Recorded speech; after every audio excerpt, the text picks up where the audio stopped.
Ate Irma, ikaw nga. Diyos ko, bakit nagkaganyan ka na? Sino ka? Ikaw bang kumuha sa anak ko? Masama ka. Ibalik mo siya sa akin. Kung sino ka mang hayop ka, sinisiguro kong hindi mo ako mapapatay. Erlinda, patawarin mo ko. Huwag ka mag-alala. Babalikan kita. Kailangan ko lang humingi ng tulong. Taon 2012. Capiz. 3:00 ng hapon. Samut-saring ingay ang maririnigan sa isang burulan na ipinatayo ng isang kilalang may kayang pamilya sa baryong yun. Yun na ang pangatlong burulan na itinayo nila sa nasabing lugar. Lingid sa kaalaman ng iba ang lihim sa likod ng negosyong yun. May mga pagkakataon na walang umuupa, kaya naman para tuloy ang kita sa pagsusugal ay nagrerenta ang mag-asawang Marcos at Erlinda ng mga patay mula sa kakilala nilang may-ari ng punerarya. May mga pamilya kasing kapos, walang kakayahang magpaembalsamo at magpalibing ng kanilang kamag-anak. Ginagamit ni Artemio, ang may-ari ng punerarya, ang pagkakataong yun na bilhin na lamang ang bangkay, dahilan para maipagpatuloy ang pagpapaupa ng patay sa kanyang malapit na kaibigan na si Marcos. Alam mo, dati, kapag may burol, kahit papano, nakakalibre pa tayo ng kapet tinapay. Pero ngayon, wala nang libre. Malaginto pa ang presyo. Yung mag-asawa lang talaga yumayaman dito eh. Ganun talaga. Di naman tayo nakikipaglamay sa patay eh. Nakikipaglamay sa sugal at nagbabaka sakaling swertehin. Sana swertehin din tayo katulad ni na Marcos at Erlinda para naman magpatayo rin tayo ng ganito. Kompetensyahin natin para naman mabawas-bawasan ang yaman nila. Ay, huwag tayong umasa dyan. Tanggapin na lang natin na ito na tayo. Magkukumahog sa buhay, magsusugal hanggat may nakaburol na patay. Paano ba naman? Yung mahirap, pahirap ng pahirap. At yung mayaman, lalo pang pinagpapala at yung mayaman. Sus, kaya nga kung gusto mo talagang yumaman, mag-isip ka ng negosyong iligal. Huwag ka na maingay at baka mamaya marinig pa tayo ng mag-asawa. Paano tayo makakabawi ng talo natin kahapon? Ay, lintik, napakapangit ng baraha ko ngayon, oo. May 5 lamesa kung saan nag-uumpukan ang mga sugarol at iniaasa na ang kabuhayan sa pagsusugal habang nagmamasid lamang ang mag-asawa na noon ay kararating lamang. Ang iba namang mga taga roon ay yun na ang nagsisilbing pahingahan matapos ang kanilang maghapong pagtatrabaho. Mas malakas ang pasugalan sa mga nasabing burulan tuwing gabi. May mga katiwala silang nagbabantay roon. Meron ding mga nagpapanggap na kamag-anak na kapag nag-iikot ang mga opisyal ng barangay ay kinakailangan nilang umarte bilang totoong kamag-anak at nagdadalamhati sa patay na nakaburol. Ang isa sa mga katiwala at utusan ni Marcos ay ang kapitbahay nilang si Tata. Boss, may paparating. Si Kapitan at ang mga kagawad. Patay, may nagsumbong na naman, tsak yun. Alam niyo na kung anong dapat gawin. Ngayon pa ba tayo matatakot? O kayo dyan, galingan yung pag-arte. Abay, mahal ang binabayad ko sa inyo. Ay, ito namang si Kapitan. Mukhang napapadalas ang pagbisita sa ating burulan. Mukhang napapasarap sa inaabot nating pera. Ay. Hayaan mo na. Kakarampot lang naman ang nakukuha niya. Ang importante, tuloy-tuloy ang negosyo natin. Ako nang bahala kay Kap at siya na rin ang bahala sa mga kasamahan niya. Ayan, kasama na naman ang kagawad na, ay, alam mo naman kung sino. Akala niya naman ay may mapapala siya. Inggitera. Nagrereklamo daw kasi ang ingay dito sa gabi. Bahala ka na magpaliwanag at baka masabunutan kong babaeng kulot na yan. Hoy, ikaw, bilisan mo. Umarte ka na. Asawa ko! Bakit mo ko iniwan? Hindi ko kaya!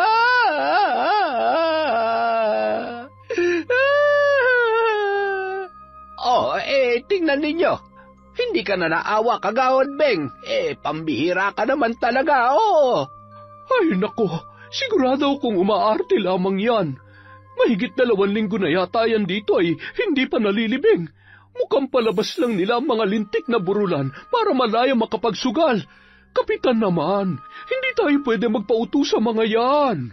Ay, kumalma ka lamang. Mahirap mambintang. Alam mo namang malaki ang ambag na mag-asawang yan dito sa baryo natin. Ikaw talaga, oo. Siya, dito na lamang kayo.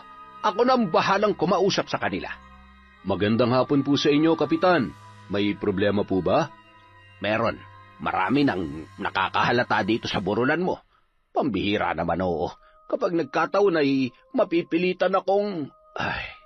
Kap, mukhang walang laman ang bulsa mo ngayon Magkano bang kailangan natin?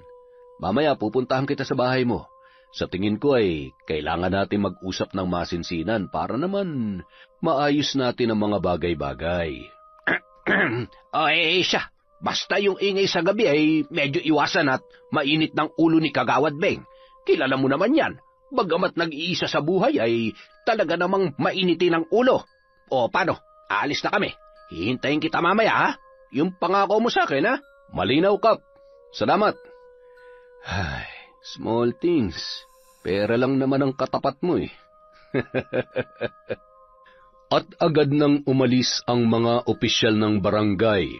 Patago namang nanggagalaiti si Kagawad Beng dahil hindi siya naniniwala sa palabas na mag-asawa at alam niya rin na kinukonsinti yun ng kanilang kapitan. Kinagabihan, matapos umikot at makuha ang pera sa kani-kanilang katiwala ay umuwi na sila sa kanilang bahay sakay ng kanilang kotse. Si Tata ang nagmamaneho noon. Dumaan muna sila sa bahay ni Kapitan. Pagkababa ng sasakyan ay agad na iniabot ni Erlinda ang isang sobre na naglalaman ng 10,000. Siguro naman ay sapat na yan ngayong buwan para tantanan niya na tayo. Halos linggo-linggo na lang. Masyado nang namimihasa yan. Ay nako, huwag na mainit ang ulo mo, misis. Ako nang bahala. Dito ka lang, ha? Saglit lang ako. Ay, teka. Abutan mo nga ako ng isang malaking bote ng alak dyan. Ayan. Huwag ka magtatagal, ha? Siguradong nagugutom ng anak natin sa kahihintay sa ating dalawa. Pati ako ay inaantok na rin. Nasa may tarangkahan pa lamang ay natanawan na ni Kapitan si Marcos na noon ay may hawak na alak at sobre. Napangisi na yun at nakaramdam ng tuwa lalo na't alam niya kung ano ang nakapaloob sa sobreng yun. Marcos, ano yan? Abat, masyado naman yata malaki yan. Mukhang mapapalaban yata ako sa inuman at gagapang papuntang higaan Kumusta? Ano ngatin? Para sa'yo lang to, Kapitan, pampatulog. Sa susunod na tayo mag-inuman at nagmamadali na si Mrs. Ginabi na rin kasi kami. Siya nga pala, Kap. Salamat kanina, ha. Eto, tanggapin mo sana to. Basta ikaw na ang bahala sa kanila, ha. Kapag malaki ang kinita, mas malaki rin ang iaabot ko sa iyo sa susunod. Ayos. Aba, mukhang malaki-laki to, Sige, ako nang bahala. Basta mag-iingat kayo, ha. Mahirap na kung makarating pa ang issue yan sa mga kapulisan o di kaya ay sa mga karating na baryo. Masisira ang pangalan ko at hindi pwede yun. Kapag ako napatalsik sa pwesto, malamang sa malamang, apektado rin yung negosyo mo. Huwag kayong mag-alala, Kap. Magdodoble ingat kami. Paano? Hanggang sa uulitin, ha? At naghihintay si Mrs. sa kotse. Alam mo naman yun. Siya, sige. Mag-iingat kayo. Kumusta mo na lamang ako sa kanya? Ayos. Makapal na ulit ang pitaka ko. Abat, ang lulutong pa. Kulay asul. Kapag sinuswerte ka nga naman, oo. Hinatid pa ng Kapitan si Marcos hanggang sa tarangkahan at isinara niya yon habang nakatanaw sa lalaki na noon ay papunta kung saan nakaparada ang kanilang sasakyan. Agad na ring umalis ang sinasakyan na mag-asawa at bumiyahe ng 5 minuto pauwi sa kanilang bahay. Pagdating doon ay palinga-linga si Tata na animoy mayroong hinahanap. Ta, anong sinisilip-silip mo? May kailangan ka ba? Kung wala ay makakauwi ka na. Nang pumasok sila sa kanilang bahay, nagulat sila nang wala pa doon ang kanilang anak. Pambihira naman yung anak mo. Napapadalas ng pag-uwi nang wala sa oras Baka mamaya ay may iba ng kinalolokohan yan. Pagsabihan mo at hindi na ako natuto Huwag ka mong sayangin ang buhay niya sa pagbabarkada. Pag may nangyari masama sa kanya, hindi siya tutulungan ng mga yon. Hamot pagsasabihan ko, huwag ka na magalit. Malay mo, namili lang ng mga gamit. Hindi ba't binigyan mo siya ng pang-shopping kagabi? Siya, mabuti naman kung nagsha-shopping nga lang. Huwag lang mapapariwara at ang masaklap, matulad sa iba dyan na nabubuntis na maaga. Ay naku, malabong mangyari yan. Wala namang naikukwento ang anak mo. Nag-aaral naman siya ng maayos. Mataas ang marka at sigurado ko na wala pa siyang boyfriend. Maya-maya lamang, nagsitahulan na at sumalubong ang mga alagang aso ni Irma sa kanya. Si Irma ang nag-iisang anak nina Erlinda at Marcos. Oh, kita mo, nandyan na siya. Sabi ko naman sa iyo nag-shopping lang ang unika iha natin. Tingnan mo naman, napakaraming bitbit. Diyos kong bata ito, mukhang inubos lahat ng binigay mong pera kagabi Hayaan mo siya, basta ayusin niya lang ang pag-aaral niya. Lahat naman ng pinagpapaguran natin ay para sa kanya. Mommy, Daddy! Sorry po, ginabi ako. Namili po kasi ako ng mga bagong damit at sapatos. Patingin nga kami ng mami mo kung ano-ano ang mga yan. Huwag na po, Daddy. Ano po kasi, sandali lang po. Ihingi na po kasi ako. Ipapakita ko na lang po sa inyo kapag sinukat ko na mamaya. Ay, napakaswerte talaga ng anak natin. Nung panahon natin ay lahat ng mabibili natin ay kailangan muna natin paghirapan ng husto. Kaya nga. At yun ang ayaw kong pagdaanan niya. Basta susunod siya sa patakaran ko. Hanggat nag-aaral pa, wag muna magbo-boyfriend. At kung sakali man, dapat tiyakin niyang yung mabibigyan siya ng maayos na buhay. Ay, siguro naman hindi siya papatol sa kung sino-sino lang. Sayang naman ang ganda at talino niya kung... Mami, Daddy, kain na po tayo. Nagugutom na po ako at... inaantok na rin ako. Maaga po ang pasok ko bukas At agad naman naghapunan ang mag-anak. Nang tumungo sila sa kusina, ay nakapaghain na ang kanilang dalawang kasambahay. Oh, ano pang tinutunga-tunga nyo dyan? Tatawagin na lamang kayo kapag may kailangan kami. Agad namang tumungo sa sala ang dalawa. Hindi kasi sila pinapasabay sa kainan, kaya maghihintay sila na matapos ang kanilang mga amo. At iba rin ang kanilang pagkain kumpara sa nilalantakan ng buong pamilya. Ay, kung alam ko lamang na ganyang kamata-pobre at kakuripot ang mga yan, hindi na sana ako tumuli dito. Isang buwan pa lamang ako ay nagsisiluwagan ng mga short at damit ko at malamang sa malamang, kakatiis ko ng gutom, luluwag na rin ang mga tornilyo ko. Walang duda kung bakit walang tumatagal dito Masahuran lang tayo, lumayas na tayo dito. Mas masarap pa ang pinapakain nila sa aso kaysa sa pagkain natin. Ay, mabuti pa nga kung natataon na si Ma'am Irma lang ang nandito Hindi yan madamot. Kaya lang ay walang say sa kasamaan ng ugali ng mami at daddy niya. Ay, sa bagay, sa uri pa lang ng kabuhayan nila ay halata naman kung anong klaseng mga... Ay, pagod at nagugutom na ako. Matapos maghapunan ay agad na nilang pinakain ang mga kasambahay. Tumungo naman sa kanilang kwarto ang mag-asawa. Tulad ng kanilang nakagawian, nagbibilang sila ng pera na kinita nila sa araw na yon. Ang laki ng kita natin ngayon. Siya nga pala, ang sabi ng tao natin sa purok sa isay, medyo nangangamoy na yung patay doon, kaya maigi pa ipalibing na at bumili na lang tayo ng bago kay paring Artemio. Habang nagbibilang ang mag-asawa, pumasok naman sa kanilang kwarto si Irma. Good night, Mom. Good night, Dad. Ano po pala? Oh, ayan. 5,000 yan, anak. Galingan mo sa pag-aaral at wag na wag kong malalaman na may boyfriend ka, ha? Kung may manliligaw sa'yo, papuntahin mo dito. Kailangan ipakilala mo agad sa amin ang makilatis ko. Naintindihan mo? Daddy naman. Sige po, thank you sa baon ko, Daddy. Good night po. Matulog na rin po kayo, ang wrinkles nyo. Nagmamadali yung pumasok sa kanyang kwarto at inilagay sa isang papel na bag ang panlalaking damit at sapatos. Sabay isinuot niya muna yon sa ilalim ng kanyang kama. Naghintay siya na sumapit ang 12:00 ng gabi upang masiguro na tulog na ang mga kasamahan niya sa bahay bago siya makalabas at makipagkita sa kanyang kasintahan. Samantala, napabalikwas siya nang mahinang tumunog ang kanyang alarm clock. 5 minuto bago sumapit ang 12:00. Dahan-dahan niyang isinara ang kanyang pinto at nilakyon, sabay isinilid sa bulsa ng kanyang pantulog ang susi ng kanyang kwarto. Sa kusina siya dumaan para siguradong hindi mahahalata ng kanyang mga alagang aso dahil natitiyak niyang magtatahulan yun. Sa likod ng kanilang bahay ay may isang kubo kung saan naghihintay na ang kanyang kasintahan. Walang iba kundi si Tata. Agad niyang inilapag sa upuan ang kanyang mga bitbit at mahigpit na yumakap sa binata. Sigurado ka bang wala nakakita sa'yo at tulog na sila?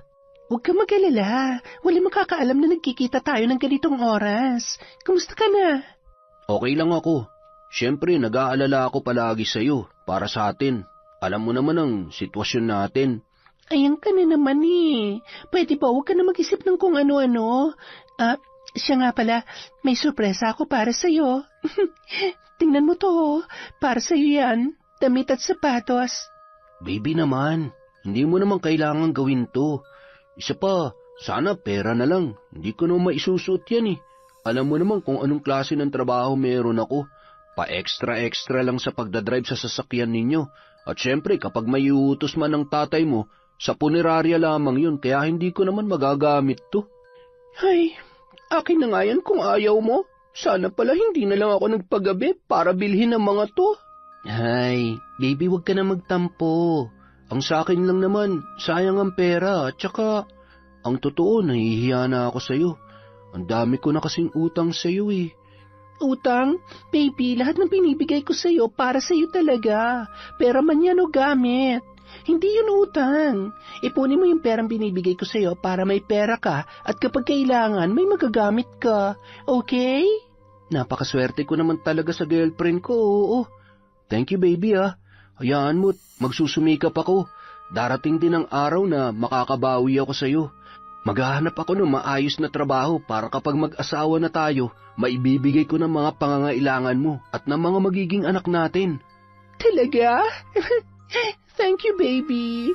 Naniniwala ako na hindi pa man sa ngayon ay darating din ang araw na maabot mo mga pangarap mo. Hihintayin kita at susuportahan kita. I love you. At nagpatuloy ang palitan ng matatamis na salita at sandali nina Irma at Tata. Matapos ang 1 oras ay nagmamadali na yung bumalik sa kanyang kwarto ng dahan-dahan. Bumalik sa pagkakahiga at agad na ring nakatulog. Samantala, papasok na sana sa bahay si Tata nang tawagin yon ng kanyang kaibigan na si Rolly. Hoy, ano yan? Naks, mamahalin yan ah. Saan mo na dekwat yan? Uy, bagay to sa akin. Ibigay mo na lang sa akin to, para naman mabawasan ang mga utang mo sa akin. Tol, pasensya ka na, hindi pwede. Regalo ng baby ko yan. O yan, 3,000. Meron ka ba dyan? Ayun! May pera ka naman pala eh. Hindi ka nagsasabi agad. Hayahay ka na naman ngayon ha? Sigurado ka bang baby mo yan? Baka naman sugar mommy na. Gago, akin na nga yan. Ang dami mong sinasabi. Oo yan, bukas ng gabi ulit ha. Punta ka naman dun sa akin. Namimiss ka na namin, tol. Huwag ka na magbago para dyan sa baby mo. Hindi rin bagay sa'yo. Bah, gago ka talaga. Upakan kita dyan eh. Sige na, umuwi ka na. Ay, paano ko ba tatakasan ng bisyo na to? Kapag nalaman ni Irmang ginagawa ko, sigurado makikipaghiwalay sa akin yun. Pero dahil sa mga nangyari sa amin, siguro naman hindi na siya maglalakas loob na iwan ako at ipagpalit sa iba. Bah, lugi siya dun. At dumiretso na yon papasok sa kanilang bahay. Gulat na gulat naman siya nang tumambad sa kanya si Lola Tunying.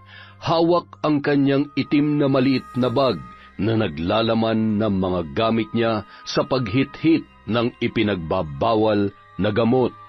Saan ka galing? Nakikita mo ba kung anong oras na, ha? Napasarap lang ang kwentuhan namin ng mga kaibigan ko at saka, bakit ba pinakikilaman yung gamit ko, Lola? Akin na nga yan. Ay, pambihira naman, oo. Ano yung mga bitbit mo? Ano ito? Anong ibig sabihin ng mga gamit na nakita namin ni Nonoy sa bag mo? Sabihin mo nga sa akin ang totoo. Kailan pa? Kailan ka pa nag-a-addict na lintik ka, ha? Lola, ano ba? Wala akong ginagawang masama. Wala rin akong dapat ipaliwanag sa inyo. Kung pagalitan niyo ako, parang wala na akong ginawang tama sa buhay na to ba? Baka nakakalimutan niyo ako nagtatrabaho dito para may pagkain kayo ng lintik na ampon niyo. Hindi kita pinalaking bastos. Alam mo kung ano ay kinagagalit ko. Oo, mahirap lang tayo. Hindi kita napatikim ng kahit anong karangyaan sa buhay. Pero ni minsan hindi ako nagkulang sa pagpapaalala sa iyo. Walang masamang maging mahirap.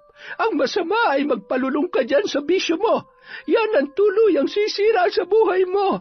Masisira ang buhay ko? Putya naman, oh. E di masira na ako masisira. Sarili ko nga magulang, hindi ako pinagmalasakitan eh. Bakit ikaw?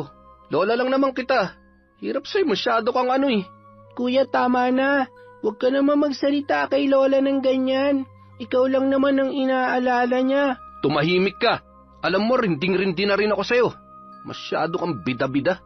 Ano bang pinagmamalaki mo? Magaling ka sa eskwela at mabait? Wala akong pakialam dahil kahit anong gawin mo, itatak mo dyan sa kokote mo na ampun ka lang. Narinig mo? Hindi kita kapatid. Napulot ka lang ni Lola sa may simbahan kaya ampun ka lang. Salot ka sa buhay ko. Magsama kayong bisit. Totoo po ba yun, Lola? Totoo po ba na ampun lamang ako? Na napulot niyo lamang po ako? Lola!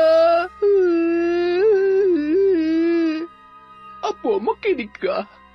Mahalaga pa ba kung kadugo kita o hindi? Mahal na mahal kita, kayong dalawa ng kuya mo. Alam mo naman yon, hindi ba? Pagpasensyahan mo na lamang siya. Baka napapagod lamang yon. Mas kailangan niya tayo ngayon. Huwag tayong mawawala ng pag-asa. Naniniwala ako na may tatama niya pa ang kanyang mga pagkakamali. Lola, ayos lang po ba kayo? Huwag mo akong alalahanin. Matulog ka na at may pasok ka pa bukas, Apo. Pasensya na po kayo, Lola. Nabigla lang din po ako sa mga nalaman ko. Huwag po kayo mag-alala. Alang-alang po sa inyo, susubukan ko pong intindihin si Kuya. Salamat, Apo. Maraming salamat at nagpapasalamat ako dahil napakabuti ng puso mo. Mahal na mahal ka ni Lola, Apo, ha? Mahal na mahal ko rin po kayo, Lola. Dumiretso na ang matanda sa kanyang silid. Samantala, nagmamadali namang tumungo si Nonoy sa kusina. Pumasok yon sa kwarto ng kanyang lola, dala ang isang basong tubig. Hinimas pa ang buhok ng matanda at inalalayan sa paghiga. Nakangiting sinundan ng tingin ni Lola Tunying ang binatilyo habang naglalakad palabas sa kanyang kwarto. Makalipas ang 3 buwan, patuloy pa rin ang lihim na pagkikita ni na Irma at Tata. Wala ding kaalam-alam ang dalaga tungkol sa bisyo ng binata. Gayunpaman, sinusubukan nitong umiwas kaya kahit papaano ay nalilimitahan nito ang paggamit ng ipinagbabawal na gamot. Hanggang isang araw, walang pasok si Irma dahil araw ng Sabado. Ramdam niya ang labis na pagkahilo, kaya naman pinili niya na lamang na mahiga kesa bumangon at maglakad-lakad sa labas katulad ng kanyang nakagawian. Samantala, sa may garahehan ng kanilang sasakyan, abala si Tata sa paglilinis ng kotse ng kanyang amo at nagkakape naman sa balkonahe ang mag-asawang sina Marcos at Erlinda habang pinagmamasdan ang binata. Alam mo, asawa ko, yang si Tata, sayang gwapo siya at masipag din naman.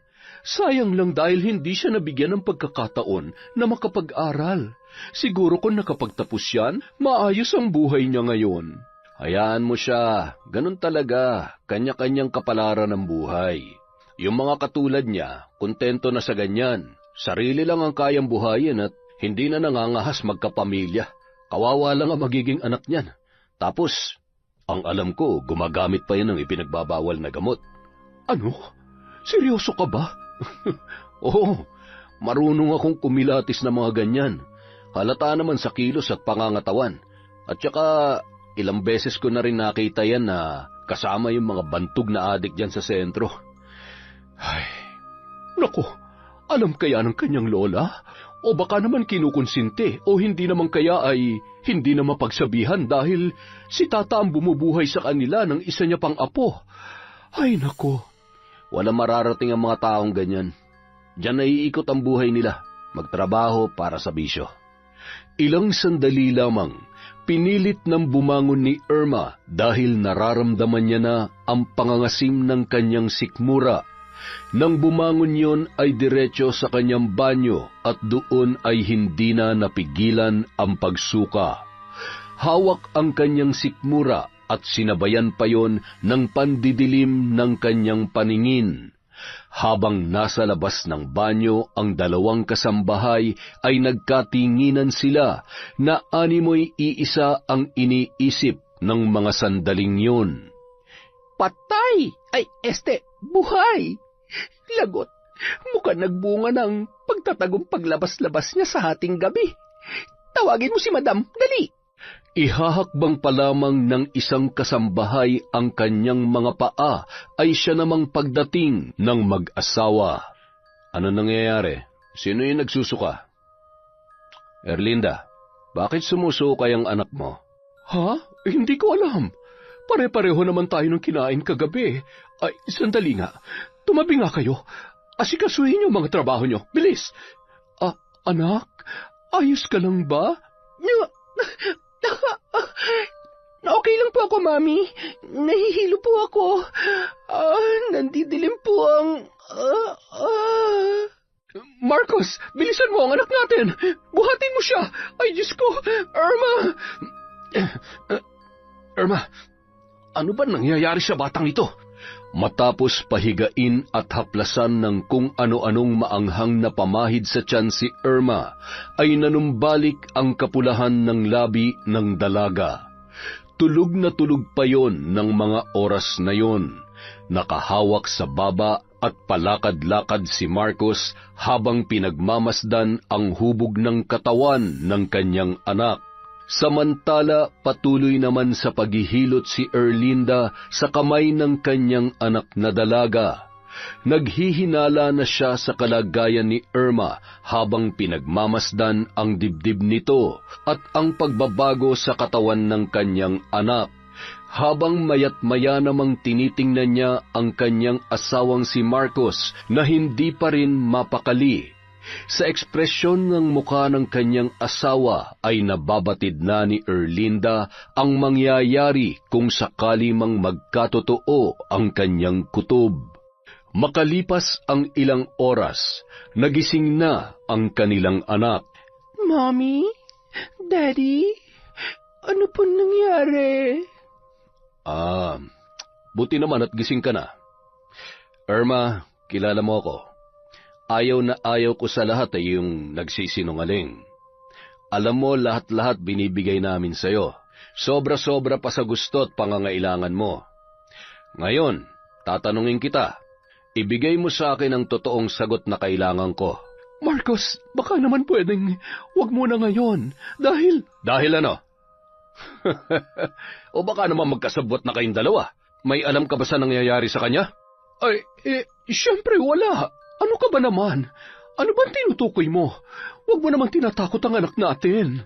Mommy, Daddy, sorry. Ang totoo, buntis po ako. Buntis po ako. Ay, sinasabi ko na nga ba eh. Malandi kang bata ka. Mapapatay kita! Daddy, please. Aray ko. Nasasaktan po ako. Maawa po kayo sa baby ko. Bitiwan mo ang anak natin. Hindi mo ba narinig?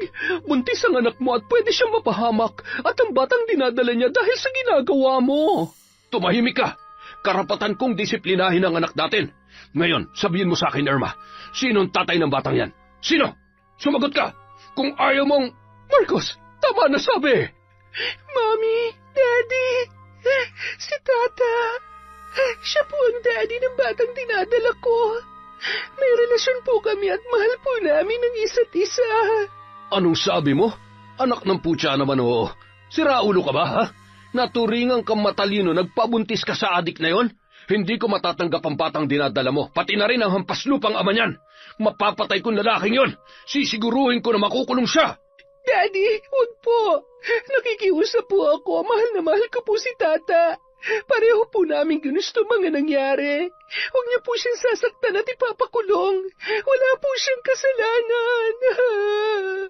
At talagang pinagtatanggol mo pa yon? Anong pinakain sa'yo ng lalaking yon? Ano? Hindi mo ako pwedeng diktahan sa kung anong gusto kong gawin sa hayop na yon. Sisiguruhin ko na pagbabayaran niya to. Kapag sinaktan niyo siya, kalilimutan ko na... Ano? Kalilimutan mo na kami ang magulang mo? O sige, bumangon ka dyan. Bangon! Marcos, dahan-dahan naman. Nasasaktan ang anak natin. Wala kang kahit anong dadalhin mula sa bahay na ito. Lumayas ka! Lumayas ka at umuwi ka na sa bahay ng lalaking pinagmamalaki mo para maranasan mo ang magdildil ng asin at matulog na kumakalaman sikmura. Walang awang kinaladkad ni Marcos ang kanyang anak papunta sa bahay ni Tata na hindi naman gaanong nalalayo sa kanilang tahanan. Walang pakialam si Marcos sa mga taong nakakakita habang hinahablot nito ang kanyang sariling anak. Agad namang lumabas ng bahay si Tata nang marinig ang sigaw ni Marcos habang nagpupumalahaw naman sa kakaiyak sina Irma at Erlinda. Ano pong nangyayari? Hayop kang adik ka? Ano nangyayari? Pinagkatiwalaan kita tapos aahasin mo ang anak ko? Ngayon panindigan mo ang batang dinadala niya at siguruhin mo na mabibigay mo ang buhay na nararapat para sa kanya. Pero ni katiting na tulong mula sa akin, wala kayong mahihita. Dahil wala ka ng trabaho, sinisisante na kita. Anong nangyayari dito? Bakit mo sinasaktan ang apo ko? Bakit nandito kayo? Yang adik mong apon, tanungin mo kung anong ginawa niya sa anak ko. Tandaan mo to, Tata. Hindi pa tayo tapos. Halika na, Erlinda. Umuwi na tayo. Irma, anak, huwag ka mag-alala. Kakausapin ko ang... Erlinda! Nariyan na! Diyos ko! Marcos! Hindi ka ba naaawa sa anak natin? Talaga bang hahayaan mo na lang ang anak mo sa mga hampas lupang yon? Marcos! Ano ba? Wala nang nagawa pa si Erlinda para pigilan ang kanyang asawa na noon ay nagngingit-ngit na nanginginig pa rin dahil sa galit. Nang makarating sa loob ng bahay, ay pinaghahagis at pinagbabasag ang anumang bagay na kanyang madampot. Hindi pa yun nakontento, pinagsusuntok noon ang pader hanggang sa dumugo ang nakakuyom pa rin noong kamao at doon ay tuluyan ng humagulgol ang lalaki. Hayop na lalaking yun. Sinira niyang buhay at pangarap natin para kay Irma. Humanda siya. Pahihirapan ko siya. Marcos, tama na. Isipin mo na lang ang anak natin. Ano na lang ang mangyayari sa kanya kung tuluyan na nating hahayaan si Irma sa poder nila?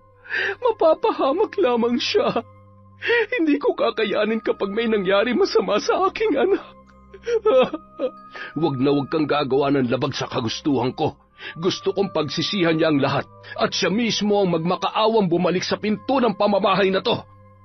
Matapos sabihin yon ay tumungo na siya sa kanilang kwarto at padabog na isinara ang pintuan.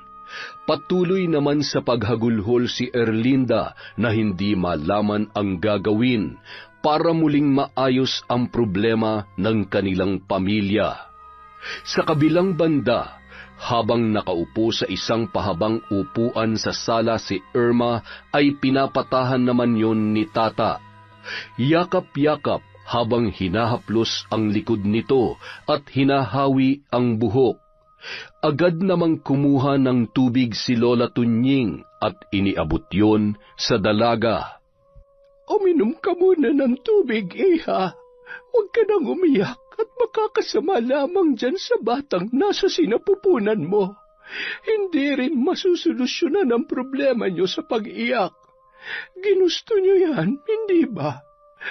Ay, ngayon, magiging magulang na rin kayo. Hindi lamang mga sarili niyo ang uunahin niyo, kundi ang kapakanan ng magiging anak ninyo. Ikaw, Tata, responsibilidad mo mag-inang yan. Pilitin mong magsumika para sa kanila. Huwag mo na kaming intindihin ni Nonoy at kami na ang bahalang dumiskarte para sa amin. Huwag mo lamang pababayaan ang mag-ina mo. Ngayong nandito siya sa pamamahay natin ay kargo natin kung ano ang mangyari sa kanya. Huwag kayong mag-alala. Sa abot ng aking makakaya ay tutulungan ko kayo.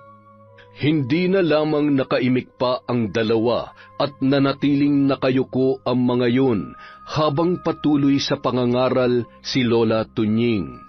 Pagkatapos noon ay nilinis na ng matanda ang magulong kwarto ni Tata. Hinanapan niya na rin ng damit ang dalaga. Iniabot niya yon kay Tata at pasimpleng kinausap ang kanyang apo. Huwag mong mamasamain ang sasabihin ko. Ngayong magiging tatay ka na, tuluyan mo ng kalimutan ang bisyo mo. Hindi basta-basta ang pagpapamilya. Isa pa, ano na lamang ang mararamdaman ni Irma kapag nalaman niya na... Alam niya ba? Meron ba siyang alam? Wala po. At huwag niyo na po sanang... Hindi ko po alam kung anong gagawin ko sa ngayon. Wala na akong trabaho at kayo na lang po munang bahala kay Irma. Kailangan ko po makahanap na mapagtatrabahuhan. Napabuntong hininga na lamang si Tata bago tumungo sa kanyang kwarto. Naawa siya sa kalagayan ni Irma. Alam niya na maninibago yon sa uri ng buhay na kanyang kakaharapin dahil sa biglaan nitong pagbubuntis. Baby, pagtiyagaan mo muna ang damit na to, ha? Huwag kang mag-alala. Bibilhan kita ng bago para mas komportable ka. Salamat, baby. Salamat. Dito ka lang muna, ha? Kapag may kailangan ka, si Lola na muna ang bahala sa'yo. Maghahanap lang ako ng pwedeng ekstrahan para maibigay ko ang pangangailangan nyo ng anak natin. Mahal na mahal kita. Huwag kang mag-alala. Hindi kita pababayaan at gagawin kong lahat para patunayan sa tatay mo na kaya ko kayong buhayin. Baby, tungkol pala sa sinabi ni tatay kanina. Totoo bang... Naadik ako? Aaminin ko, oo, paminsan-minsan. Pero nakikisama lamang ako sa mga barkada. Alam kong hindi ka matutuwa sa nalaman mo pero wala kang dapat ipag-alala. Kaya kong itama ang lahat para sa'yo. Mahal na mahal kita. Bago umalis si Tata, ay lumapit yon sa kanyang lola na noon ay abala sa kusina para maghanda ng pagkain. Niyakap niya ng mahigpit ang matanda. Oh, apo, bakit? Wala po. Natatakot lang po ako. Huwag kang matakot. Kaya mo yan. Gawin mong inspirasyon ang iyong mag-ina. Sige na, lumakad ka na't ako na ang bahala sa kanya. Salamat po, Lola. Salamat dahil sa kabila ng mga pagkakamali ko ay nandyan pa rin po kayo. Alam kong may mga pagkakataon na may mga nagagawa akong hindi maganda at hindi ko minsan mapigilan ang bibig ko na pasensya na po talaga. Pati na rin sa'yo, Noy. Wala po yun, kuya. Kahit anong mangyari, magkapatid po tayo. Hindi man tayo magkadugo, pero sa puso at isip ko, kuya kita. Huwag ka mag-alala, kuya. Makakaya natin ang anumang pagsubok, basta magtutulungan lang tayo. Isang mahigpit na yakap lamang ang naitugon ni Tata kay Nonoy, dahilan para mapaluha naman si Lola Tunying sa kanyang nasaksihan. Salamat sa Diyos. Lumapit nga kayo dito, mga apo ko. Mahal na mahal kayo ni Lola. Hindi nagtagal, lumakad na si Tata para umalis, hanggang sa sinamahan siya ng isang operator ng tricycle sa bayan. Doon ay nakapasok siya bilang boundary driver, mamamasada at magbibigay ng 200 sa may-ari araw-araw, at ang sobra ay siya ng kita niya sa araw na yun. Makalipas ang 1 buwan, tuwang-tuwa si Lola Tunying sa laki ng pagbabago ng kanyang apo. Naging mas responsable yon at nakita niya kung paano nagpupursigi sa buhay. Natutuwa siya na bagamat pagod sa pamamasada ay naglalaan pa rin yun ng oras para alagaan at iparamdam kay Irma ang pagmamahal at pag-aalaga na kailangan ng nagdadalang tao. Sa loob ng 6 na buwan ay naging maayos ang takbo ng kanilang buhay. Nasanay naman na si Irma sa simpleng pamumuhay na meron siya. Natuto rin yon sa ilang mga gawaing bahay sa tulong ni Lola Tunying. Kung paano naging masaya at kontento si Irma sa bago niyang buhay, ay siya namang dobleng galit na nararamdaman ng kanyang mga magulang sa kanya at lalong-lalo na kay Tata. Isang gabi, matapos maihatid ang huling pasahero, ay nagpasya ng gumarahe si Tata. Sa daan papauwi ay bigla na lamang siyang pinara at pinagtulong-tulungan ng 5 kalalakihan. Hindi ka na makakauwi ng buhay sa inyo. Maawa kayo sa akin. Tama na. Ba't pumapalag ka pa, ha? Walang awang pinaghahampas pa yun ng tubo sa iba't ibang parte ng kanyang katawan bago nagsitakbuhan ang mga kalalakihan. Buti na lamang ay nadaanan yon ng mga kasamahan niyang kapwa tricycle driver na siyang tumulong na maiuwi si Tata sa bahay. Nang makarating siya sa kanila, ay nagsisigaw ang isang lalaki sa labas na humihingi ng saklolo. Naririnig naman nila ang hiyaw ni Tata na animoy namimilipit sa sakit. Agad namang lumabas ng bahay si Lola Tunying, Nonoy at Irma na hindi makapaniwala sa kanilang nakita. Anong nangyari sa apo ko? Tata, Diyos ko, ang dami niyang dugo. Nonoy, bilisan mo. Tulungan mo siyang buhatin ang kuya mo. Buti na lang hot, nadaanan namin siya. Tinambangan ho ng mga kalalakihan at pinagtulong-tulungan po siya. Hindi naman po siya napuruhan sa ulo, kaya lang mukhang nabali ang buto niya sa paa. Paano po? Uuwi na rin po kami at baka nag-aalala ng misis ko. Maraming salamat sa inyo, iho. Pagpalain kayo nawa ng Diyos. Lola, kailangan natin siyang dalhin sa ospital. Huwag. Ayos lang ako. Wala tayong pera para sa... Baby, gumising ka! Tata! Napakahayop ng kung sino mang may gawa nito sa kanya. Nagtatrabaho ng maayos ang apo ko. Marahil hindi niya nakinaya ang sakit. Dahil sa kursong nursing, may kaalaman si Irma sa pagbibigay ng pangunahing lunas at malaking tulong yon upang umayos ang lagay ni Tata. Nang magkamalay ay iniinda pa rin niya ang kanyang nabaling buto sa paa. Dahil sa kanyang kalagayan ay pinanghinaan na siya ng loob, lalo't alam niya na hindi na siya makakapagtrabaho. Kailangan ka naming madala sa ospital. Bali ang paa mo at posibleng lumalayan kung wala nga tayong pera. Naintindihan mo ba yon? Yung pera na pinapatabi ko sa'yo para sa panganganak mo yon. At kahit ano mangyari, hindi natin pwedeng galawin yun. Hindi pwede. Kahit na mabulok yung paa mo. Ikaw lang naman ang iniisip ko. Kailangan mo magpa-doktor. Ayan, gamitin mo yan. Hindi naman mangyayari to kung hindi dahil sa akin. Mabuti pa, bumalik na lamang ako sa amin. Alam ko namang napapagod ka na. Ayaw ko mamawalay sa'yo pero kung kinakailangan at yun ang mas makabubuti ay iiwan mo ako. Babalik ka na sa mga magulang mo. Baby, naiintindihan mo naman kung bakit hindi ba? Ayaw ko makitang nahihirapan ka ng dahil sa akin. Nahihirapan? Tapos anong sasabihin sa akin ng mga magulang mo? Na inutil ako at hindi ko kayang buhayin ka? Ganun ba? Baby, hindi. Sige, naiintindihan ko na. Baka nga matagal ka nang nagtitiis. Sige na, umalis ka na. Bilisan mo. Ano ba naman kayo? Diyos ko naman. Huwag naman kayong basta-basta na lamang nagdedesisyon. Sigurado ka ba sa sinasabi mo, Tata? Ano bang hindi malinaw sa sinabi ko? Ano pang hinihintay mo? Umalis ka na!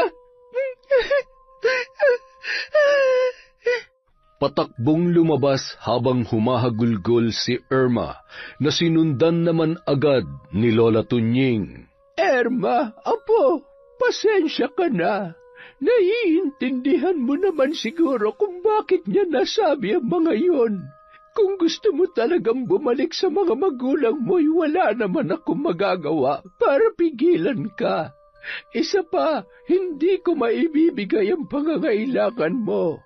Habang nag-uusap sina Lola Tunying at Irma sa tapat ng tarangkahan ng bahay na mag-asawang Marcos at Erlinda, ay siya namang dating ng mga yon. Inihinto ang sasakyan at bumaba. Anong ginagawa niyo sa tapat ng pamamahay ko, ha? Ano, Irma? Siguro nagugutom ka na sa poder ng mga hampas lupang yan. Hindi ba yan ang buhay na gusto mo? Sa halip na sumagot ay lumuhod sa harapan ng kanyang ama at ina si Irma na humahagulgol.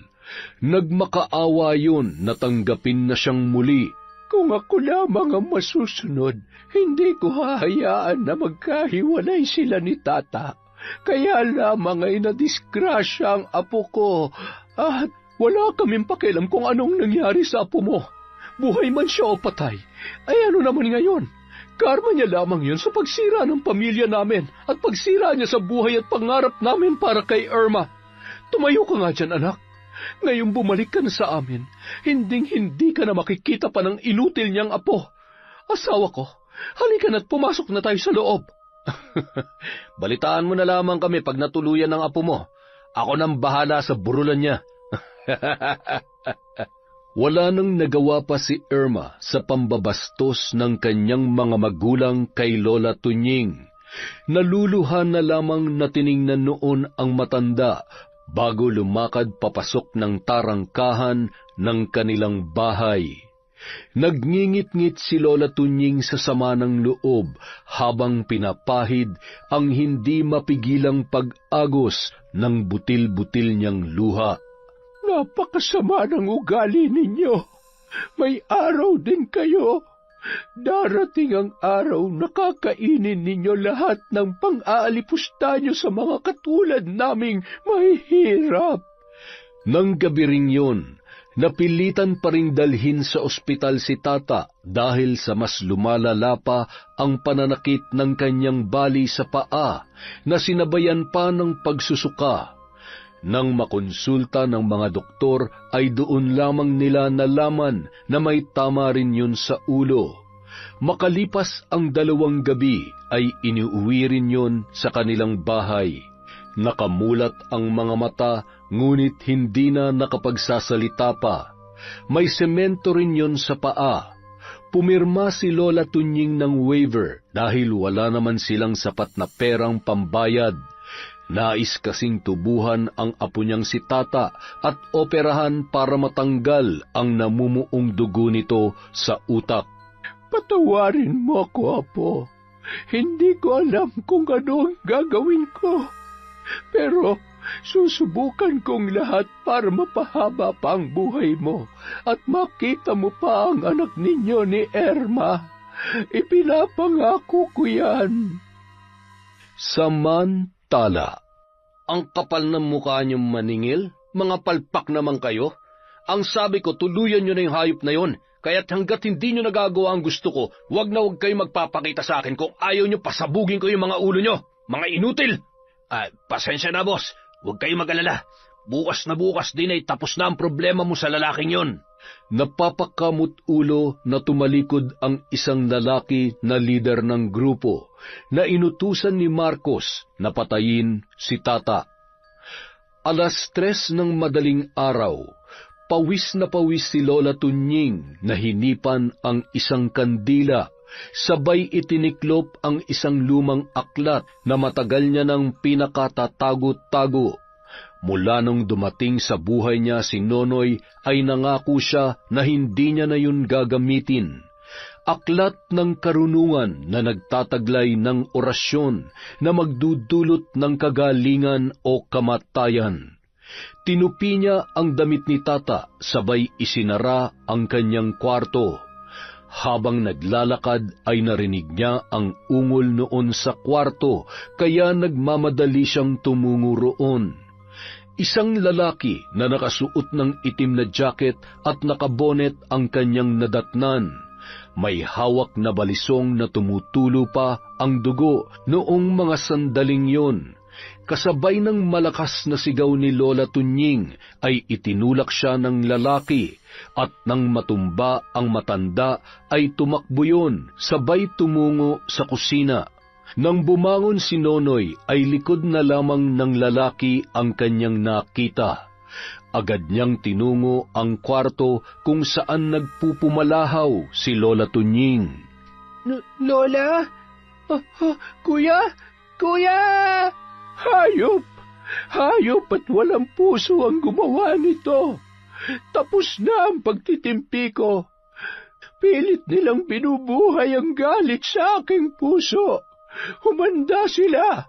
Sisiguruhin ko na magbabayad sila. Buhay at kamatayan ay papalitan ko ng sakit, kamalasan. Papatayin ko sila. Kinaumagahan, laman ng balita ang tungkol sa biglaang pagkamatay ni Tata. Hindi ipinaalam ni Lola ang tungkol sa totoong dahilan ng pagpanaw ng kanyang apo. Sa tulong ng operator ng tricycle na nagpaabot ng tulong ay agad nilang naipalibing si Tata. Hindi na yon ibinurol pa dahil sa kakulangan ng pera. Lola, iniisip ko lang po kung makakabuti na dito lang tayo.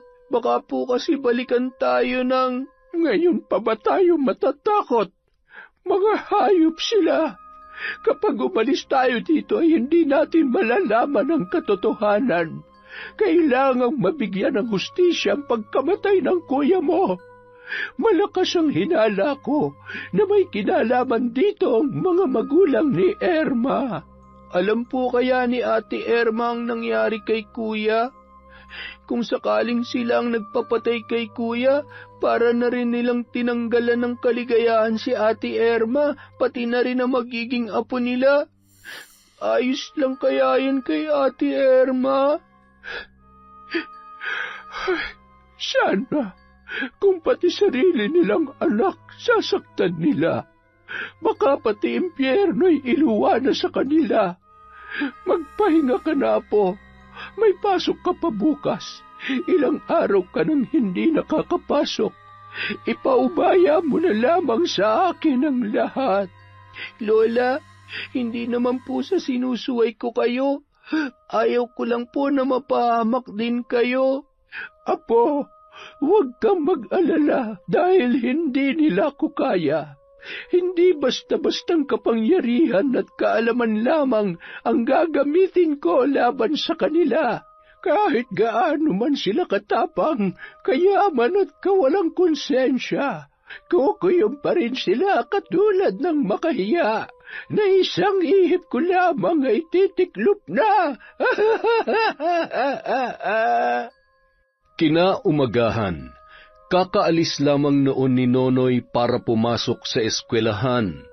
Inililigpit ni Lola ang mga gamit ni Tata habang patuloy sa pag-agos ang kanyang mga luha.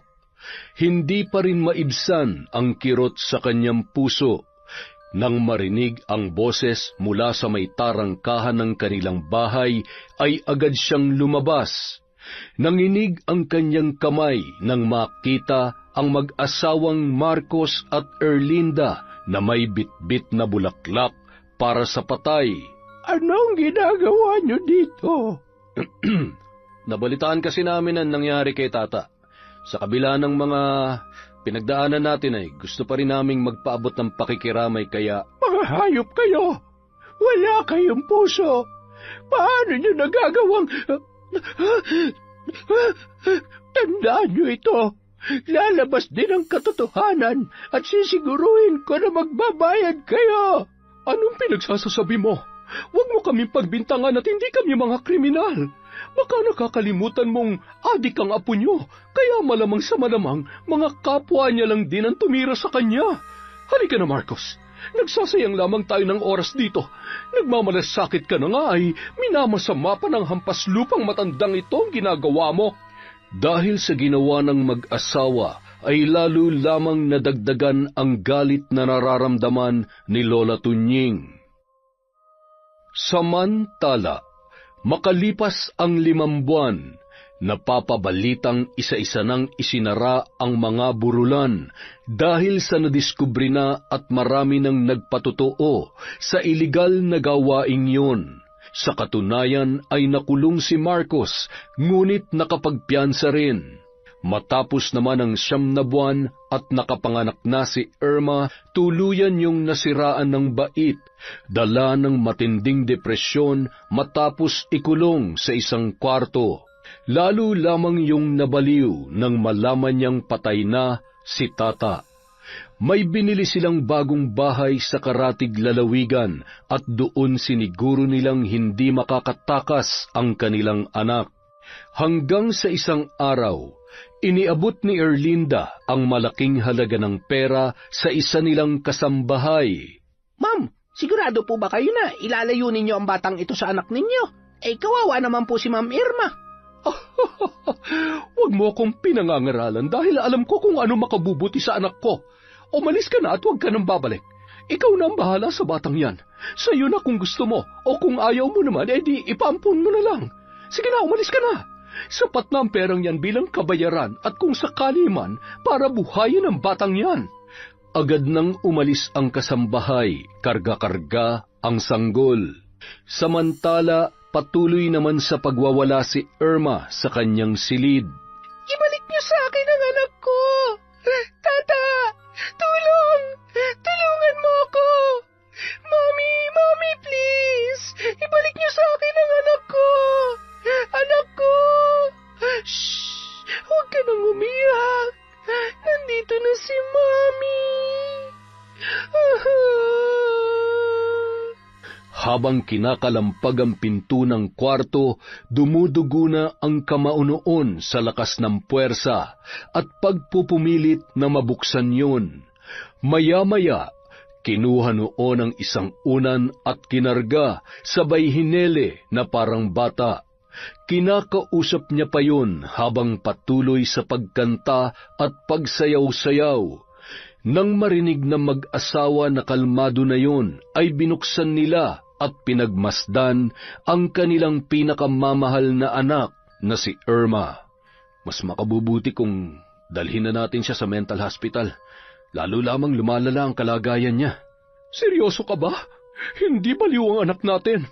Ano na lamang ang sasabihin ng mga kaibigan natin kung malalaman nila na nasa mental hospital siya? Walang dapat makaalam sa nangyayari sa kanya. Ang alam nila ay nasa ibang bansa ang anak natin. Nag-aaral, kaya hindi po pwedeng... Ay, buo ng desisyon ko. Bukas na bukas ay susunduin na yan dito. Hindi pwede maubos ang oras natin sa pagbabantay sa kanya. Kailangan natin mag-isip at ibangon muli ang negosyo natin dahil paubos na ang pera natin. Ano ba namang mga kamalasan na nangyayari sa atin?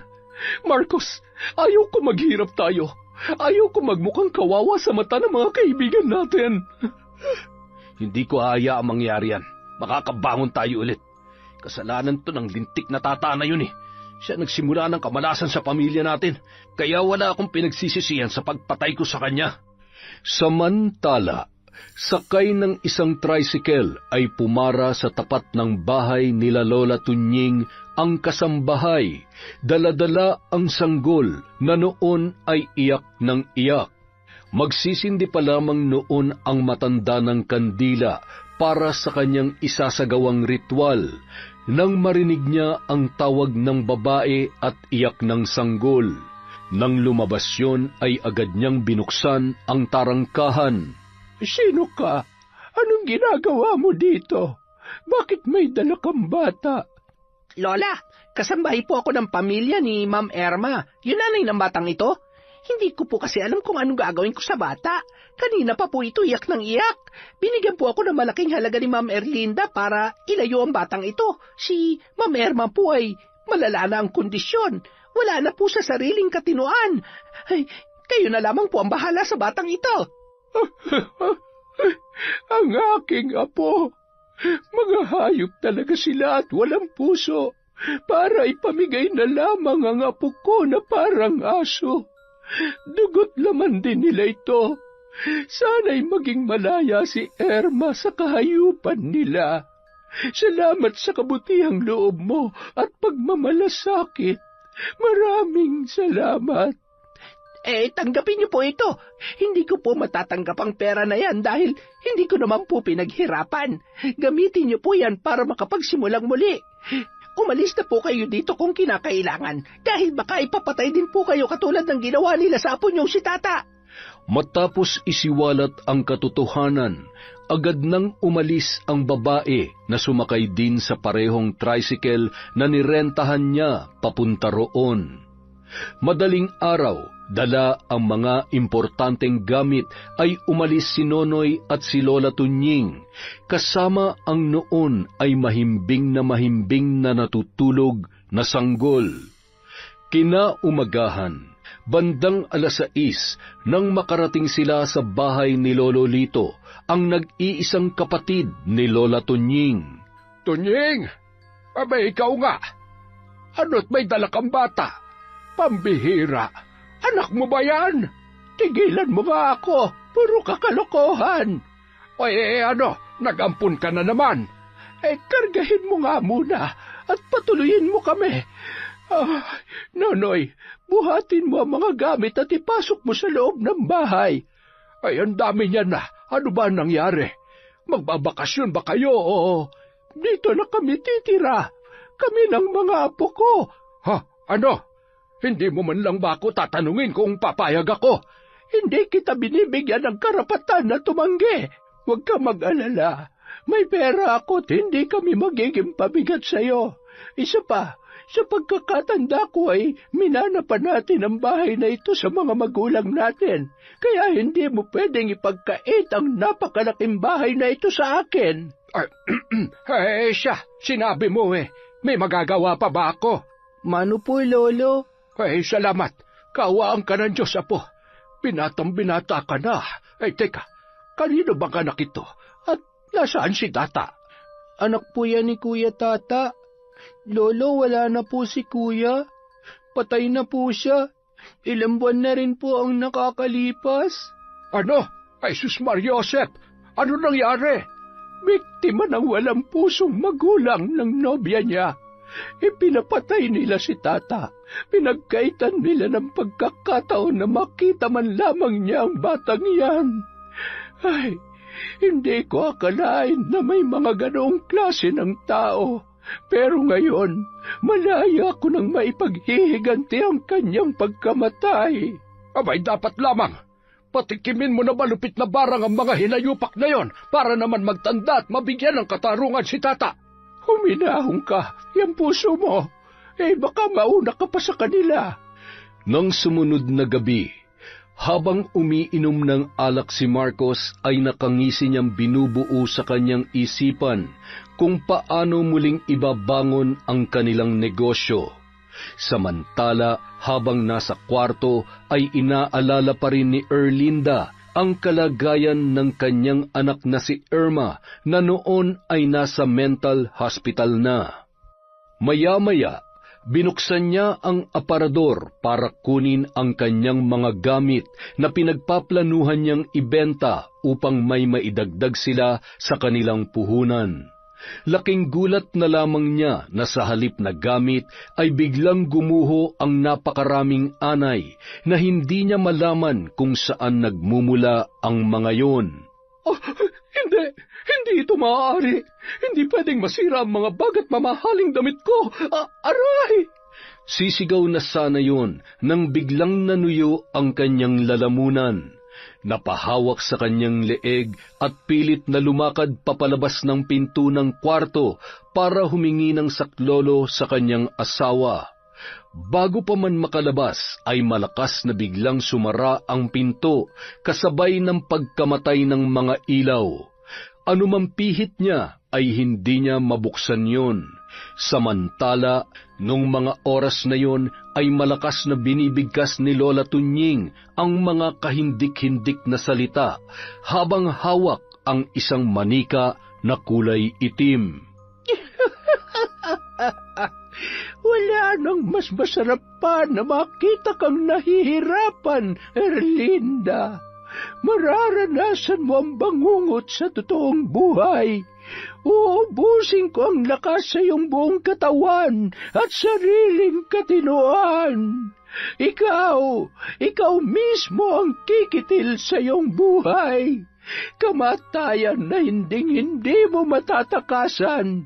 Paghihirap at takot na hindi mo na kaya pang takbuhan, Erlinda. Ito na ang hudyat ng gabi ng iyong kamatayan. Yang dila mo mapang-alipusta ay dapat hilahin at sumayad sa katulad sa kung gaano kababa ang tingin mo sa aming pamilya. Katulad nito.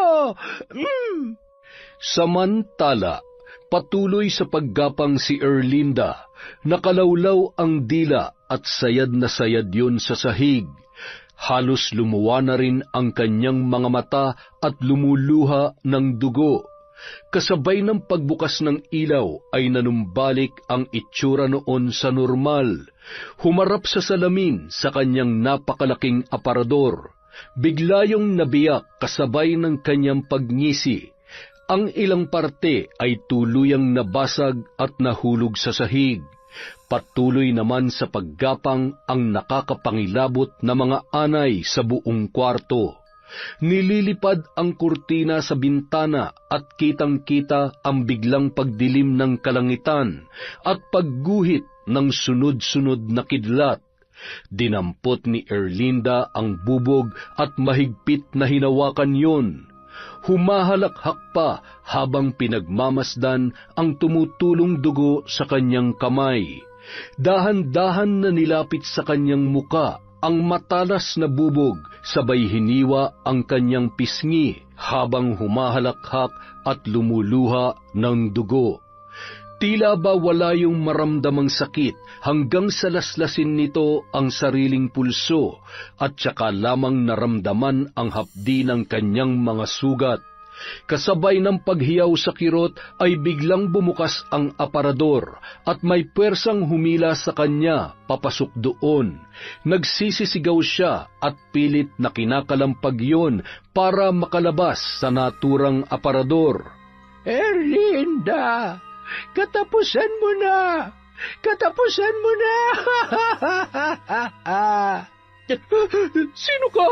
Sino ka? Tama na! Tigilan mo na ako! Pinatay ninyo ang apo ko, kaya papatayin ko rin kayo. At ngayon, ikaw ang uunahin ko. Unti-unti ka nang lalamunin ng dilim hanggang sa mahulog ka sa nagbabagang putik sa impyerno. Marcos, tulong! Natatarantang binuksan ni Marcos ang pinto, hawak ang mga susi, matapos marinig ang malakas na hiyaw ni Erlinda bago yun malagutan ng hininga. Nang tuluyang mabuksan ang pinto ay kitang-kita niya ang mga bakas ng lupang durug-durog na pinamahayan ng mga anay at ang dumadanak na dugo mula sa aparador. Bigla na lamang bumukas yun at sumambulat ang wala ng buhay na si Erlinda. Ano nangyari? Erlinda, bakit mo ko iniwan? Habang humahagulgol ang lalaki ay nakarinig siya ng sitsit at mahinang bulong sa kanyang tainga. Sa bawat bulong ay napapasigaw siya at naguguluhan hanggang sa napapahawak na siya sa kanyang ulo na gulong-gulo. Pinatay mo siya! Ikaw ang pumatay sa kanya! Hindi! Wala akong pinapatay! Hindi ako natatakot sa'yo! Tumigil ka na! Ikaw naman ang isusunod ko! Ikaw naman! Kung sino ka mang hayop ka, sinisiguro kong hindi mo ako mapapatay. Erlinda, patawarin mo ko. Huwag ka mag-alala. Babalikan kita. Babalikan kita. Kailangan ko lang humingi ng tulong. Pilit na nilalabanan ni Marcos ang magulo niyang isip at ang walang katapusang mga bulong at halakhak sa kanyang tainga habang nagmamaneho papunta sa kanyang kaibigan na si Artemio. Nang makarating ay nababakas ng kaibigan nito ang pagkabahala sa muka ni Marcos. Ano ba nangyayari sa'yo? Anong oras na? Bakit napadalaw ka? Hindi ba't naipasara mo na yung... Kailangan kong tulong mo at ng mga tauhan mo. Patay na si Erlinda. Hindi ko may paliwanag kung ano nangyari.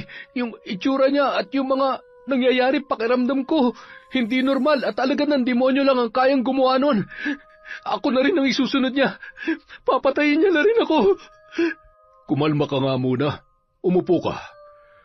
Ay, binabarang ka na yata ng mga pamilya ng... Hindi kaya mambabarang yung lola nung manugang na hilaw mo? Pambira naman kasi hindi ka naman nag-iingat eh. Mahirap kalabanin ng mga taong may karunungan sa ganyan. Hindi ka tatantanan nun hanggat hindi ka napapatay. Ay, sinasabi ko sa'yo. Sa tulong ni Artemio, ipinakuha niya sa mga tauhan niya sa punerarya ang bangkay ni Erlinda. Anong gagawin ko? Kung sakaling binabarang nga ako, gagaling pa ba ako, ha? Ay, hindi ko masasagot ang tanong na yan. Noon pa man sinabi ko na sa'yo na walang masamang yumaman, basta walang nasasagasaan. Hindi ka kasi masabihan eh. Pati ako nagkakasala na rin sa ginagawa mo. Aanin mo naman kasi ang sandamakmak na pera kung marami ka namang buhay na maagrabyado. Mabuti pa magpahinga ka muna at tingnan mo nga yung sarili mo. Doon ka sa isang kwarto. Wala bang multo dyan? Mga patayan nandito, hindi multo. At sa sama ng ugali mo, baka multo pa matakot sa iyo eh. Ay nako, hindi ko talaga maintindihan kung paano kita naging kaibigan. At agad namang humiga si Marcos sa isang papag, napabuntong hininga bago tuluyang ipinikit ang kanyang mga mata. Ilang sandali lamang ay muli niya na namang naramdaman ang kahindik-hindik na pagtawag sa kanyang pangalan. Ramdam niya ang pangingilabot ng kanyang buong katawan at ng mga oras na yon ay hindi niya magawang igalaw ang kahit anong parte ng kanyang katawan. Maya-maya, naramdaman niya ang malalamig na mga kamay na nakahawak sa kanya. Dahan-dahan niyang iminulat ang kanyang mga mata. Nakita niya ang mga pamilyar na muka ng bangkay at ang isa roon ay si Tata. Binuhat siya ng mga yon at dinala sa isang silid kung saan iniembalsamo ang mga patay. Nagtatawanan ang mga yon habang inihahanda ang mga gamit. Itinali siya ng mga yon at pagkatapos naramdaman niya ang paghiwa sa kanyang tiyan hanggang sa nawalan siya ng malay. Nang magising si Marcos ay nasa loob na siya ng kabaong. Bakit ako nandito? Tulong! Palabasin niyo ako dito! Hindi pa ako patay! Ayaw kong mamatay! Sa kabilang dako naman, habang patuloy na isinasagawa ni Lola Tunying ang ritual, ay mababakas sa mukha noon ang pinaghalong galit at kasiyahan. Galit dahil sa lahat ng kasamaan ni Marcos at ng kanyang asawa. Tuwa dahil unti-unti niya nang nakakamit ang hustisya na nararapat para sa kanyang apo.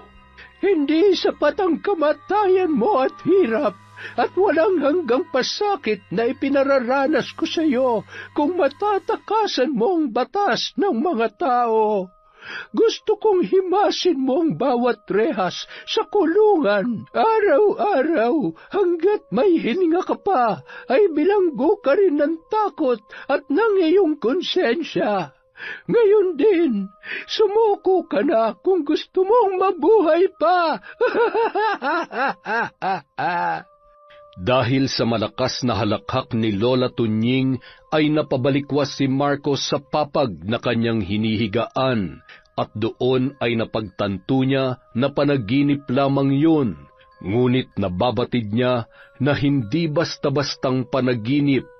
Agad namang nilapitan ni Artemio ang kaibigan na noon ay humahagulgol at nakikita niya kung paano pinagsisisihan noon ang kanyang mga kasalanan. Mabuti pa, subukan mo nang itama ang mga pagkakamali mo. Hanggat hindi ka napapagbayad sa iyong kasalanan, sigurado na hindi siya titigil.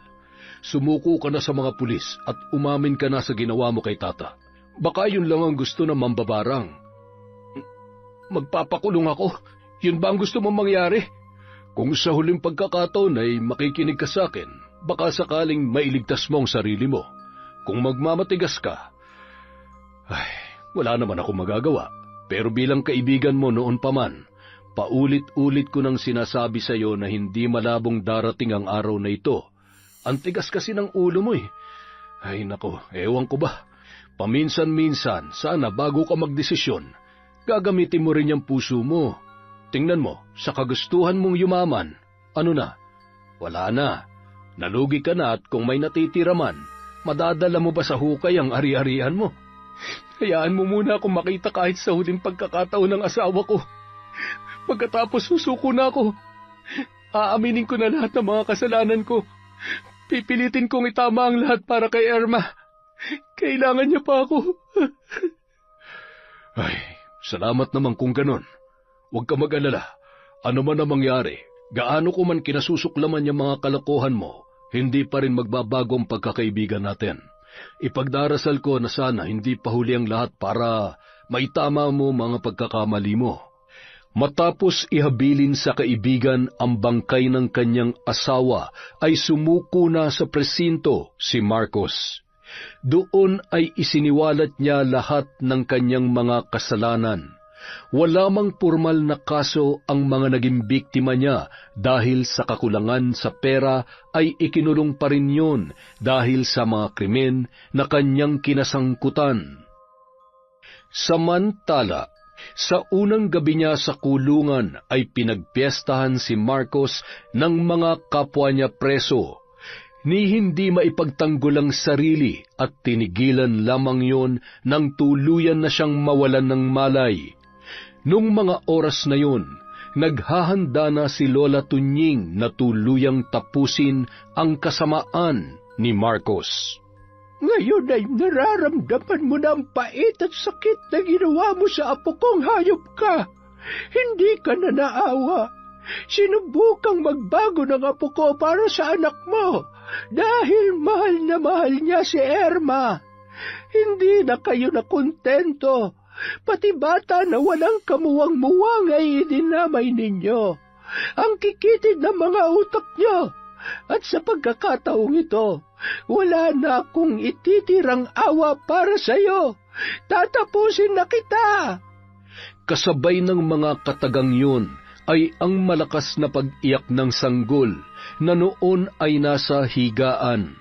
Namumula yon sa kakaiyak at nang hawakan ni Nonoy ay agad yung sumigaw sa labis na pag-aalala. Lola, si baby! Inaapoy po ng lagnat! Patakbong tinungo ni Lola Tunying ang bata at kinarga.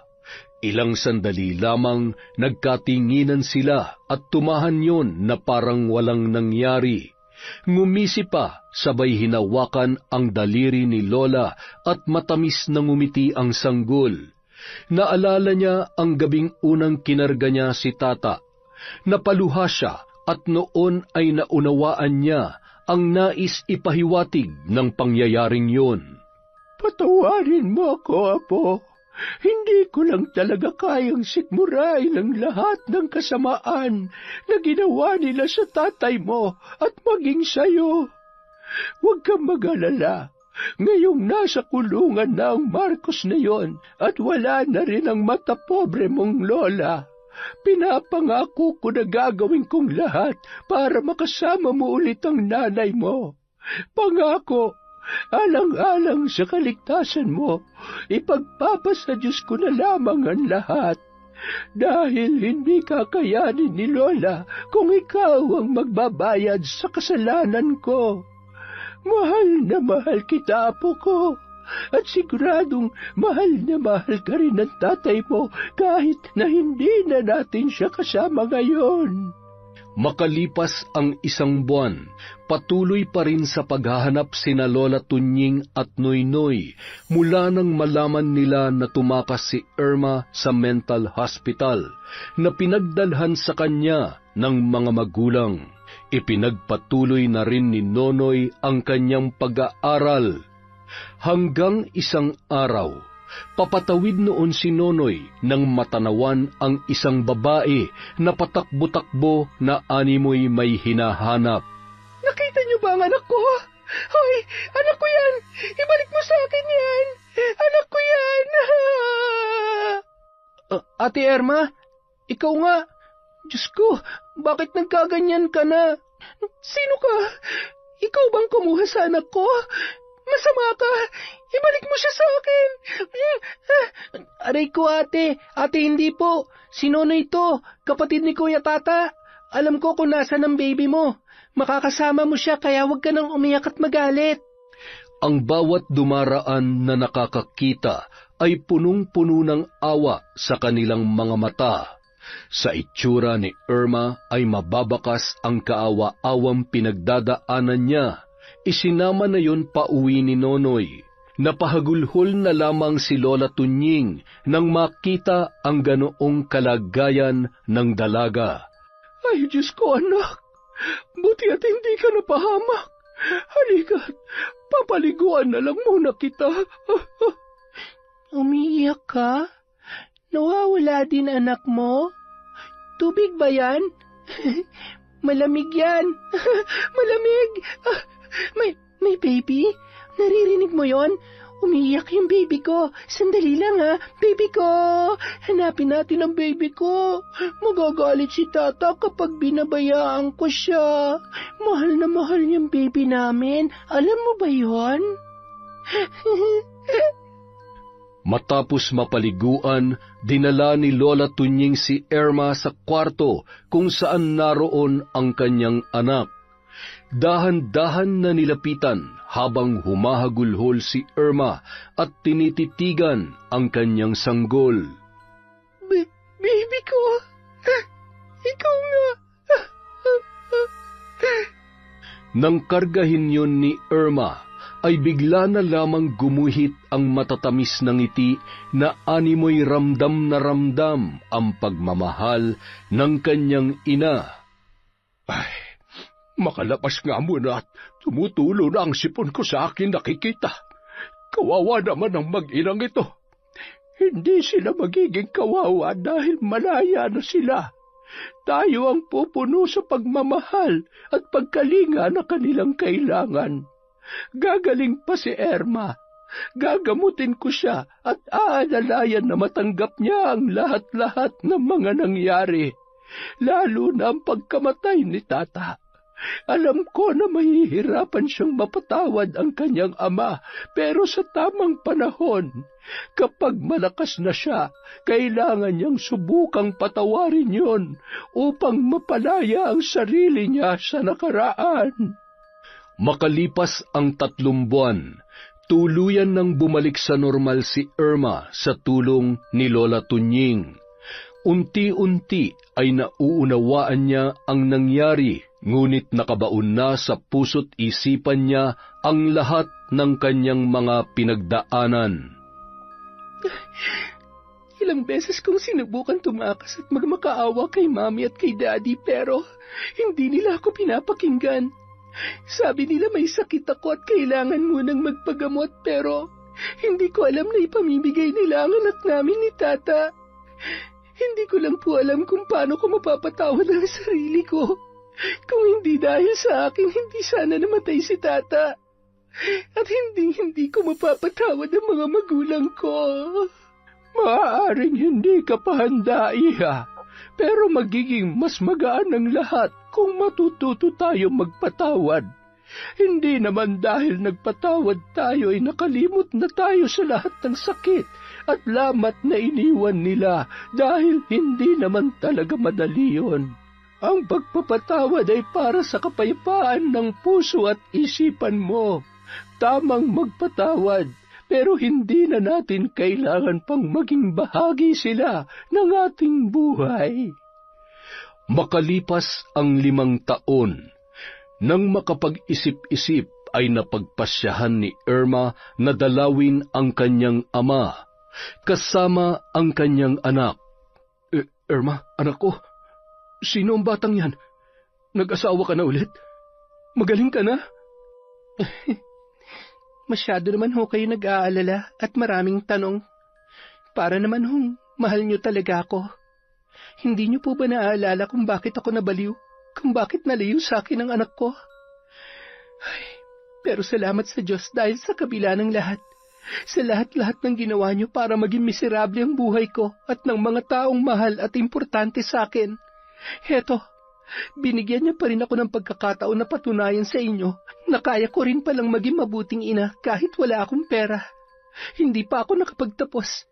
Kasi yung totoong pagmamahal, hindi ko naranasan yon. Dahil bukod sa material na bagay at pera, wala na kayong ibang kayang ibigay sa akin.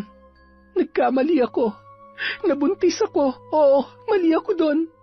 Pero kailangan niyo ba talagang ipapatay si Tata? Kailangan ba talagang ilayo niyo sa akin ang anak ko? Wala kayong awa. Wala kayong puso.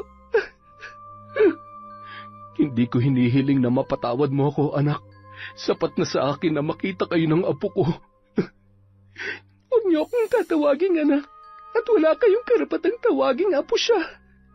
Pinapatawad ko na kayo, pero hanggang doon na lamang yon. Patawarin niyo rin ako dahil hindi ko nasunod ang pangarap niyo para sa akin. Salamat pa rin ho dahil tinuruan niyo ako kung paano maging magulang, at yun ay ang hindi gawin ang ginawa niyo sa akin sa anak ko. Aalis na rin ho kami. Mag-iingat ho kayo at sana naiintindihan niyo kung bakit hindi ko na kayang ibalik pa ang dati.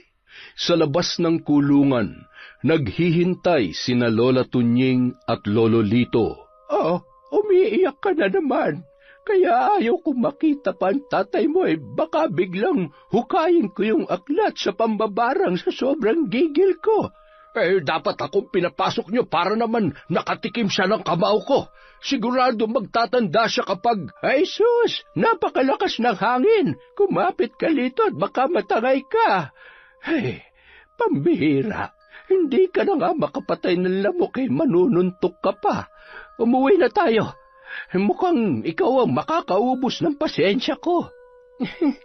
Maraming salamat po sa inyo, Lola. Dahil sa inyo naranasan ko na magkaroon ng masayang pamilya. Kahit hindi ko kayo kadugo, walang araw na hindi namin naramdaman ng anak ko ang pagmamahal ninyo. Walang anuman, Apo. Lahat ay gagawin ko para sa inyo. Alang-alang na rin kay Tata. Tingnan mo itong apo ko. Kamukhang-kamukha ng tatay niya. Napakagwapo. Bunga ng suporta at pagtutulungan bilang isang pamilya, nakapagtapos ng pag-aaral si Irma at di nagtagal ay naging maayos ang takbo ng kanilang buhay. Masaya, payapa at higit sa lahat, walang inaapakang tao katulad ng mga naging gawi ng kanyang mga magulang na sina Marcos at Erlinda. Yon, napakaganda na naman po ng kwento natin, di ba? Ayos yun ah. Dahil dyan, marami tayong utang. Meron na naman tayong shout out. Simulan po natin kay Susan Kurugan, kay Agnes Fontanilla. Hello po kay Catherine Fantinalgo from Hong Kong. Hi kay Bea Dalisay. Hello kay Jane the Explorer. Hi po kay Monica Nieves. Hi kay Filipina Palsario, kay Loretta Bobes, hi kay Yanel. Hello po kay Alma Naong. Hello kay Vicky Yabut. Shout out kay Al San Jose. Kay Chantel Bell from Malaysia. Hello po The Unexpected Moments from Singapore. Sa Castellanes family from Fritzel. Hi kay Babs Emmanuel Escobel. Hi kay Aliyah Mitch, kay Joan Fangolo. Hello po kay Dolores Santos. Happy birthday kay Marlon Malakas. Hi kay Ampy Foster, kay Estela Olano, kay Dimples Yumi. Hello po kay San Pogi Cabron. Shout out kay Marites Nalika, kay Dayan Supapo from Riyadh. Hello kay Louie Guansing from Santa Rosa, Nueva Ecija. Kay Lynn Casas from Davao. Hi po kay Trinidad Nilda. Hello kay Russell Matsumoto from Japan. Kay Elvira Malakas at sa buong family. Kay Prince Quen Vlog from Saudi and Bacolod. Hello po kay Hana Maylin Sesgundo. Kay Lori Joy Lagrimas from Malaysia. Hi din po kay Jude Ringor Soriano. Hi kay Josefina Fuelias sa Galedo family in Cabuyao, Laguna from Rai. Hello kay Kurt Mina. Para naman po sa mga hindi napasama sa shoutout ngayon, huwag po kayong mag-alala. Marami pa po tayong nakapilang videos. Again, mag-iingat po tayong lahat. Maraming salamat mula sa Kwentong Enteng.